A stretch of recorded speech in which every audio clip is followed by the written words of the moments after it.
Okay, try this again. Started coughing a minute ago, but anyway, you remember that chair I'm redoing, that antique maker's chair. I got it all sanded down, very smooth, fine grit. Man, it looks good. And there's the bottom of it. Tomorrow I'm going to stain it, and I'm thinking about using maybe going with this. It's kind of a Russian red, but I don't know. It's red oak, is what that is. Something else that came today is pretty cool. I got this right here, which is some ammo that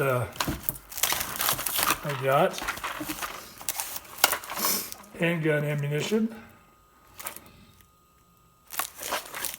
And it's 10 millimeters. I've got 200 rounds. I'm buying this stuff where I now paid dearly for this too. Buying it where I can get it, and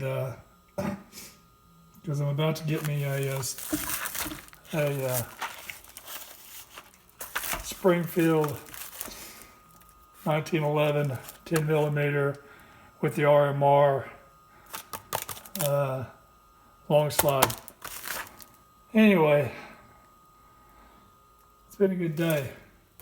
I'm glad to get this done. It looks good. See you guys.